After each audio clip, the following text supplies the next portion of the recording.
ভারতীয় জনতা পার্টির বিধায়করা যা আমার সোশ্যাল মিডিয়া হ্যান্ডেলে আপনারা দেখেছেন, পুনর্বার আমি দেখাচ্ছি। 30 ডিসেম্বর এসএসসি অফিসে আমরা গিয়ে করজোড়ে বিনীতভাবে অনুরোধ করেছিলাম যে আপনারা 6-7 হাজার অযোগ্য বা অবৈধ অর্থের বিনিময়ে রিক্রুটমেন্ট রুলস বাদ দিয়ে নিয়োগ করেছেন, এদের আলাদা করুন, দিয়ে 18-19 হাজার যারা বৈধ তাদেরকে সেভ করুন। এসএসসি চেয়ারম্যান বর্তমানে যিনি আছেন মিট করেননি, পালিয়ে গেছিলেন। সচিব আমাদের সঙ্গে মিট করেছে। আপনারা দেখুন, আমরা সেদিন থেকেই বলছি, তখন 7ই জানুয়ারি ডেট ছিল। আজকে এপ্রিল মাসের 3 তারিখে জাজমেন্ট এলো। এই সুযোগ রাজ্য সরকারকে, যিনি প্রেস কনফারেন্স করেছেন, চোরের মায়ের লম্বা গলা। একটু আগে ইনি রামকে অ্যাটাক, বামকে অ্যাটাক, ঘুরিয়ে ফিরিয়ে অনেককে অ্যাটাক করেছেন, কিন্তু মূল যে জায়গাটা করেছেন 2013 সালে পার্থ চ্যাটার্জিকে মন্ত্রিসভায় যুক্ত করার পরে, শিক্ষা দপ্তর দেওয়ার পরে, আজকে একটু আগেই চোরের মায়ের লম্বা গলা, চোরেদের রানী, তিনি বলেছেন এসএসসি দায়ী। এসএসসির হাতে কোনো ক্ষমতা ছিল না। 5টা জোনে এসএসসি অফিস আছে, শিলিগুড়ি, মালদা, বাঁকুড়া। এই জোন অফিসগুলো 5টাকে তুলে দেয় পার্থ চ্যাটার্জি এসে, যেমন ডিপিএসসি তুলে দিয়েছিল জেলাতে। সরাসরি বিকাশ ভবন থেকে রিক্রুটমেন্ট হয় এবং তিনি এসকে সিনহার নেতৃত্বে 16 সালের পরে একটা রিক্রুটমেন্ট কমিটি করেন। 16 সালের রিক্রুটমেন্টেও অনেক যোগ্যরা মেধার ভিত্তিতে, পরীক্ষার ভিত্তিতে চাকরি পায়। আপনি মূল যে নিয়োগগুলো বিতর্কিত এবং অযোগ্য, যা মহামান্য তদানীন্তন জাস্টিস আজকের সাংসদ অভিজিৎ গাঙ্গুলির ইনিশিয়াল জাজমেন্টে বলা আছে, দেখবেন 18, 19, 20 সালে কোভিডের সময় অফিস খুলিয়ে SMS করে 18, 19, 20, 21 এই চাকরিগুলো দিয়েছেন। মমতা বন্দ্যোপাধ্যায় বলছেন আমি জানি না। তিনি চাকরি বাতিল নিয়ে দায়ী করছেন অভিজিৎ গাঙ্গুলিকে, বিকাশ ভট্টাচার্যকে, ঘুরিয়ে ফিরিয়ে আমাদেরকে। আমি আপনাকে বলি, আজকের যিনি ভারতবর্ষের উপরাষ্ট্রপতি আছেন, তদানীন্তন রাজ্যপাল, আজকে 188-এ রাজ্যপালকে নথি দেওয়া হয় না। এই রাজ্যপাল মহোদয় তেমন চুপ করে সহ্য করছেন। তদানীন্তন রাজ্যপাল আজকের উপরাষ্ট্রপতি কাছে ক্যাবিনেটের সব নোট পাঠাতে বাধ্য হতো। তিনি আটকে দিয়েছিলেন 5ই মে 2022 এই ক্যাবিনেটের নোট মমতা ব্যানার্জির কাছে অভিজিৎ গাঙ্গুলি মহোদয়ের প্রাইমারি জাজমেন্টের পরে পরেশ অধিকারীর মেয়েকে চাকরি দিতে গিয়ে প্রথম ধরা পড়ে এই হিউজ করাপশন। সেখানে চেয়ার করেছে কে? সেই মিটিংয়ে চেয়ার করেছেন Mamata Bandyopadhyay. Super numerary post. আপনি দেখুন, আমি তো আপনাকে ডকুমেন্ট দিয়ে যাচ্ছি, এই ডকুমেন্ট আপনি অন্য জায়গায় পাবেন না। তাতে কত আপনি দেখুন, in violation of merit of recommendation appointment were given beyond panel wait list. এবং এখানে অ্যাডিশনাল পোস্ট ক্রিয়েশন করার জন্য সিদ্ধান্ত নেওয়া হয়েছে। আপনি দেখুন যে class 9-10 a total of 12,905 vacancy, সেখানে আপনার পরিষ্কারভাবে এই সামগ্রিক পুরোটা মিলালে আপনার অতিরিক্ত শূন্য পদের জন্য প্রায় 6,000-এর কাছাকাছি নতুন শূন্য পদ ক্রিয়েশনের জন্য রাজ্য সরকারের পক্ষ থেকে মমতা ব্যানার্জির নেতৃত্বে এই ক্যাবিনেটে রেজুলেশন হয়েছিল। তার মানে মমতা ব্যানার্জি জানতেন যে 6,000 লোককে তার ভাইপো পার্থ চ্যাটার্জিরা মিলে অবৈধভাবে টাকার বিনিময়ে এবং নেতা নেত্রীদের আত্মীয়দের চাকরি দিয়েছেন। এবং আজকে অভিজিৎ গাঙ্গুলির জাজমেন্টকে যদি চ্যালেঞ্জ না করা হতো তাহলে 19,000 যোগ্য কর্মপ্রার্থীর হা হুতাশ চোখের জল আমাদের এই বাংলায় দেখতে হতো না। আজকে ডিভিশন বেঞ্চ এবং সুপ্রিম কোর্টের দীর্ঘ হিয়ারিংয়ে যদি রাজ্য সরকারের 25 লাখি লয়ার যদি সেখানে যোগ্য এবং অযোগ্য তালিকা ফেলে দিতেন, সুপ্রিম কোর্ট আজকে 26,000-এর নিয়োগ বাতিল করত না। এবং সমগ্র ঘটনাটা মমতা বন্দ্যোপাধ্যায় করেছেন, তার নেতৃত্বে এটা হয়েছে। তাই ডিভিশন বেঞ্চ যে জাজমেন্ট দিয়েছিল তাতে অতিরিক্ত শূন্য পদ তৈরি করাটাকে একটা ক্রাইম বলে বলা হয়েছিল, যে হাইয়েস্ট লেভেল থেকে এই দুর্নীতি এবং ক্রাইমটা করা হয়েছে। কারণ মুখ্যমন্ত্রী ওই ক্যাবিনেটে চেয়ার করেছেন, ওই 5ই মে 2022 ক্যাবিনেটে উপস্থিত থাকা ল্যাম্পপোস্টরা সমর্থন করেছেন আর চিফ সেক্রেটারি ইনিশিয়েট করেছেন। মনীষ জৈন পুরো পরিকল্পনাটাকে পেপার বানিয়ে নোট বানিয়ে ভাইপোর একজন ঘনিষ্ঠ লয়ার তাকে রেখে এই নোট বানিয়ানো হয়েছে। এবং মমতা বন্দ্যোপাধ্যায় ছাড়া এই ক্যাবিনেট রেজুলেশন হতে পারে না, তিনি চেয়ার করেছেন। আগে কি কি এজেন্ডা আসবে সেই এজেন্ডা মমতা বন্দ্যোপাধ্যায়কে অনুমোদন দিতে হয়। এটা ধরা পড়েছে দুভাবে।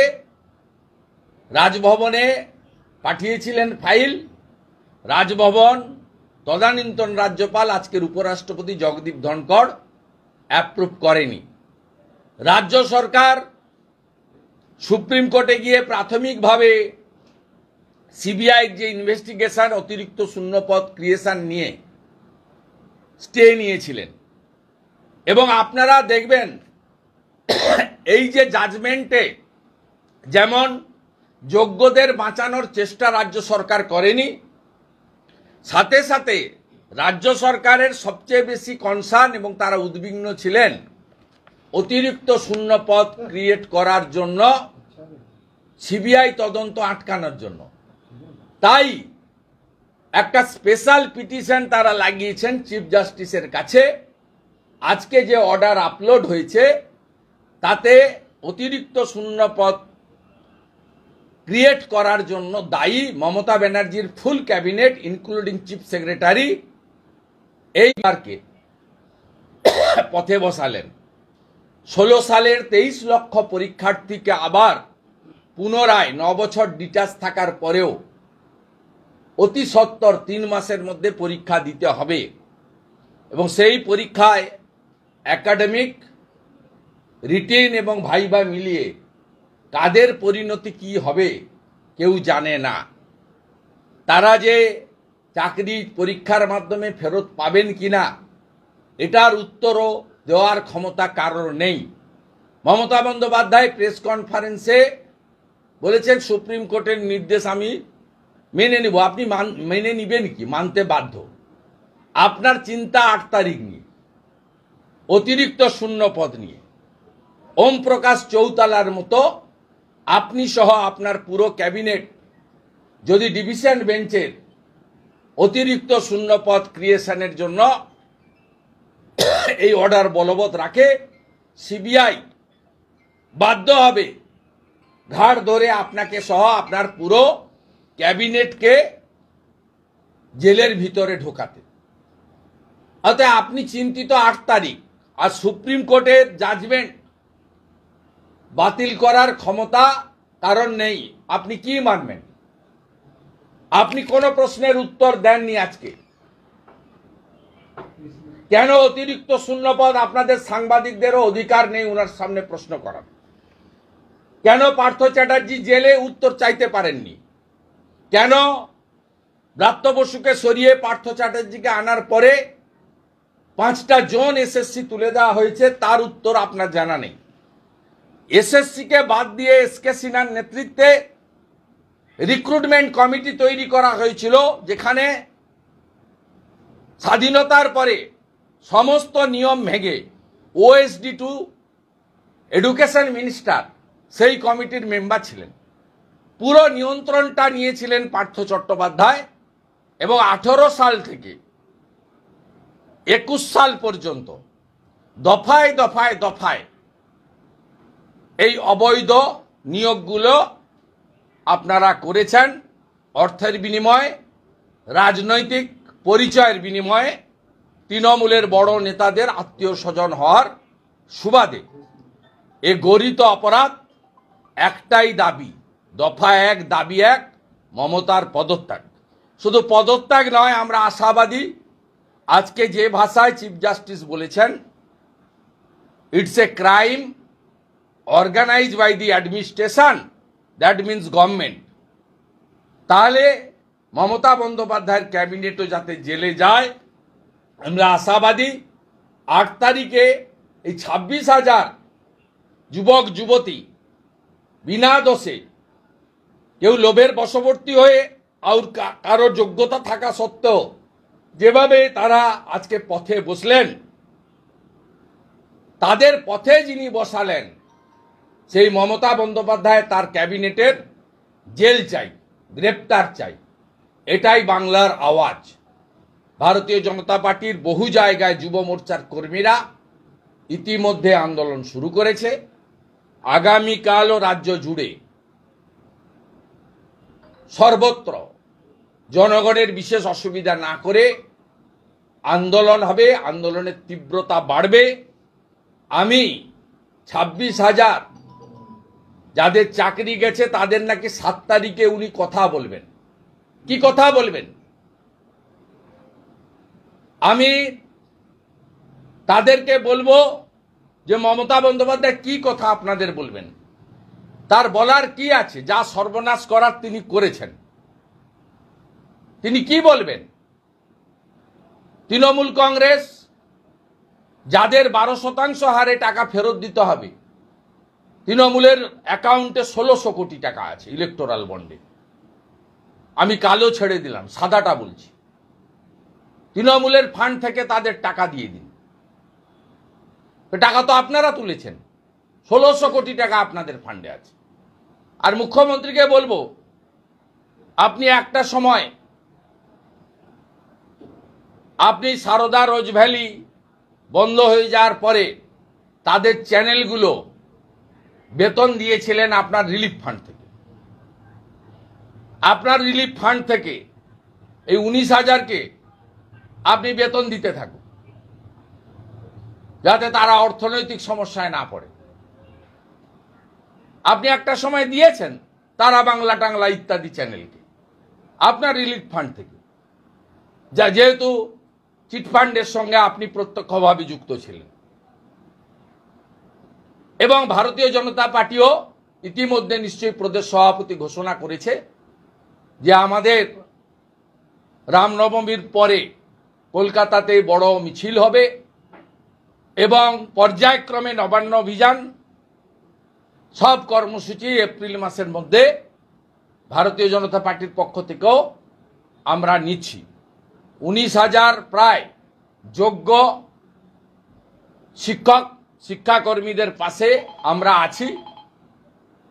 তাদেরকে কথা দিচ্ছি যে কাজটা যোগ্য অযোগ্য বাছাইয়ের কাজ এসএসসি রাজ্য সরকার মমতা ব্যানার্জি চোরেদের বাঁচানোর জন্য করল না, ভবিষ্যতে আমরা এই রাজ্যে মানুষের আশীর্বাদে ক্ষমতা পেলে আমরা এই কাজটা করব। কাগজ হারিয়ে যাবে না। ওএমআর মার্কশিট টেম্পার করেছিলেন, কিন্তু সিবিআইয়ের কর্মপদ্ধতিতে তৎপরতায় তারা এটা পুনরুদ্ধার করেছে। পুড়িয়ে দেওয়া সত্ত্বেও তারা কিন্তু নতুন করে ওএমআর সব বের করেছে। আমি হ্যাটসঅপ টু সিবিআই সিটকেও দেব যে তারা আপনাদের অনেকের সমালোচনা শোনার পরেও তারা কিন্তু কাজ করেছেন।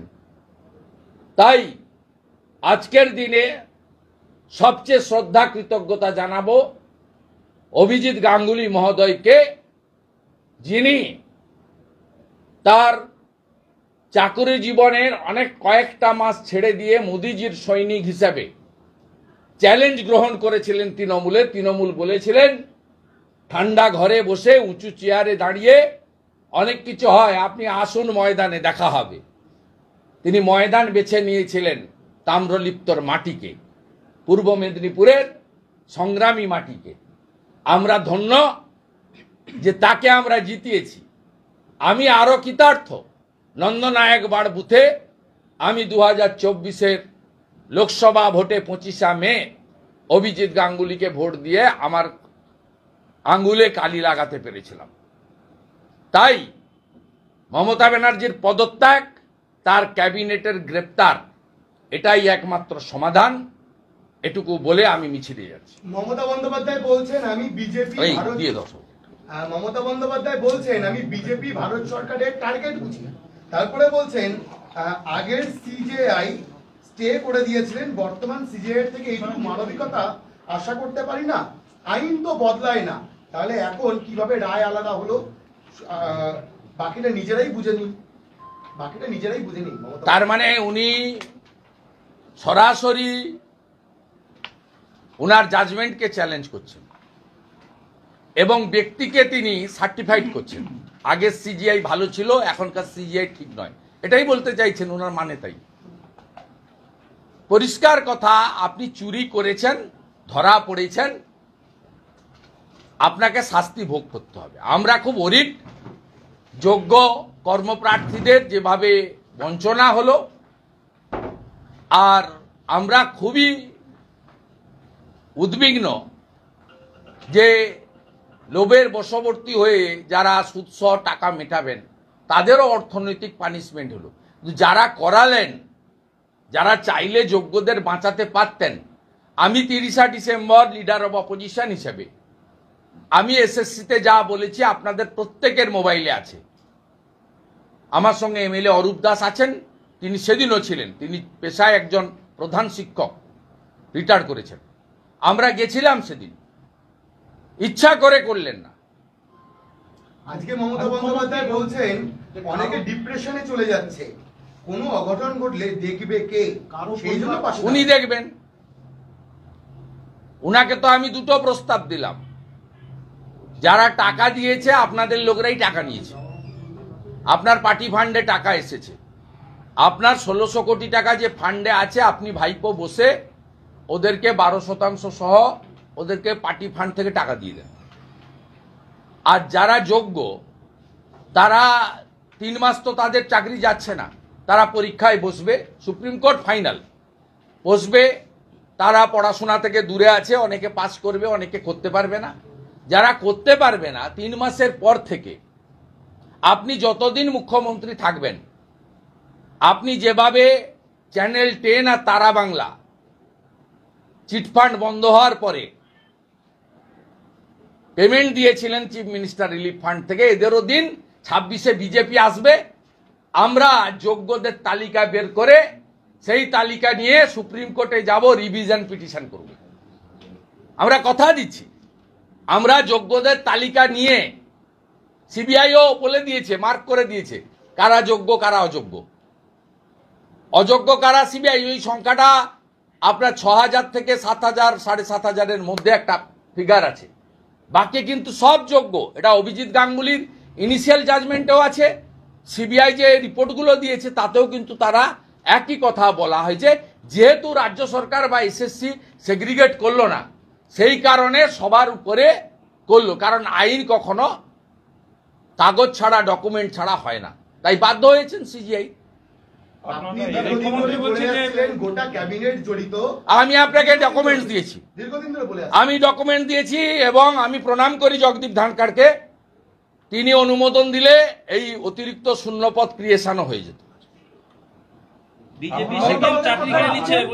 মমতা বন্দ্যোপাধ্যায় বলছেন যে আমরা রেকর্ড খুঁজে বার করব। কেউ কেউ তখন মন্ত্রী ছিলেন, কোন জেলায় বেশি চাকরি পেয়েছে, কোন জেলায় বেশি চাকরি? খুঁজুক না, উনি 5 বছর ধরে খুঁজে বেড়াচ্ছেন, পুরুলিয়াতে, মুর্শিদাবাদে খুঁজে বেড়ান। এই নোংরা চোর পার্থ চ্যাটার্জি,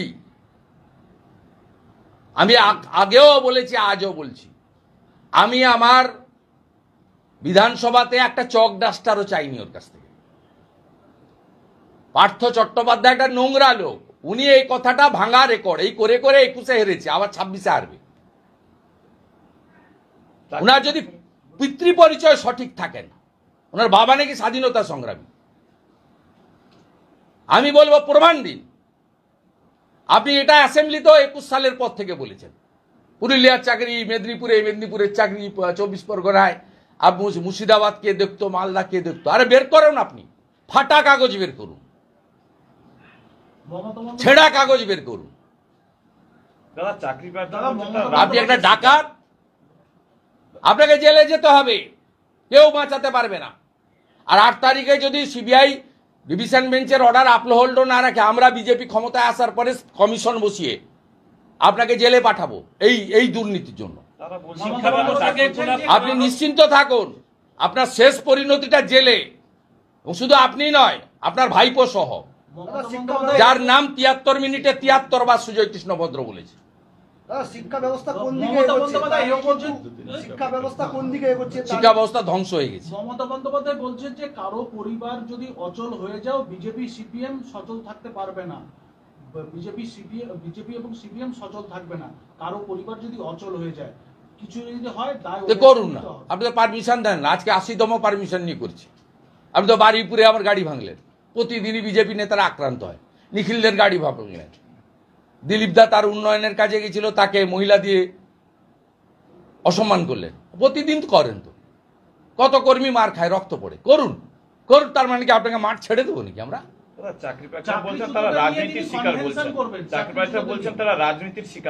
অধিকাংশ চাকরি প্রার্থী বলেছে রাজ্য সরকার এবং মুখ্যমন্ত্রী দায়ী। চাকরিচ্যুতদের নিয়ে তিনি আমাদের সঙ্গেও প্রচুর চাকরিচ্যুতদের নিয়ে তিনি 7 তারিখে সম্মেলন করবেন বলছেন। কি সম্মেলন করবেন, কি বলবেন তিনি কি বলবেন? চাকরি প্রার্থীরা শিক্ষিত লোক, তারা জানে। অভিজিৎ গাঙ্গুলি তো 7,000 সামথিংকে চাকরি অযোগ্য বলেছিল। 26,000 ফিগারটা হলো কার জন্য? মমতা ব্যানার্জির অহংকার। 220 জন এমএলএ আছে, পুলিশ আছে, গুন্ডা আছে, শকত মোল্লা, জাহাঙ্গীররা আছে, শাহজাহানরা আছে। আমি মানেই সব, সংবিধান আমি, পশ্চিমবঙ্গ আমি, পতাকা পাল্টে দেব, জাতীয় সঙ্গীত পাল্টে দেব, হিন্দু শেষ করে দেব, যা খুশি করব আমি। এই যে ঔদ্ধত্য দম্ভ, এর জন্য হয়েছে। আর আমি বলি নরেন্দ্র মোদীজি ছিল বলে উনি চিটফান্ড কেলেঙ্কারি থেকে বেরিয়ে গেছেন, তখন সময় নিয়ে তথ্য প্রমাণ জোগাড় করে হাইকোর্ট থেকে সুপ্রিম কোর্ট তাদের গাইডলাইন মেনে তারা সঠিক জায়গায় পৌঁছে গেছে। এবং নিশ্চিতভাবে অভিজিৎ গাঙ্গুলির যেমন ক্রেডিট, জুডিশিয়ারি যেমন জয়, জগদীপ ধনখড়ও যেমন অতিরিক্ত শূন্যপদ আটকে ছিলেন মাননীয়, ঠিক সাথে সাথে সিবিআই সিটেরও ক্রেডিট। আজকে তো মমতা বন্দ্যোপাধ্যায় অভিজিৎ গাঙ্গুলিকে চিনতেই পারছেন না, বলছেন গাঙ্গুলি নাকি একটা জ্বালা, ভীষণ হিংসা। উনি বলছেন এই যে নাম না করে আমাকে বলছেন না, আপনি 13 সাল থেকে পার্থকে দিয়ে কি করেছেন আমরা জানি। জিপিএসসি তুলেছেন, এসএসসি ভেঙে দিয়েছেন, সব নিয়োগ 18 থেকে, সব ভাইপোর অফিস থেকে হয়েছে। শান্তনু কুন্তল এরাই সব মাথা। তারা তো ছাড় পেয়ে যাচ্ছে। ব্যাপন কাণ্ডের তিনি তুলনা ইনিশিয়াল ছাড় পেয়েছে 1.5-2 বছর জেলে থেকে, ফাইনালি তো আরো 4 বছর জেল খাটতে হবে। প্রপার্টি অ্যাটাচমেন্ট হয়েছে, অ্যাকাউন্ট ফ্রিজ হয়েছে। চলুন।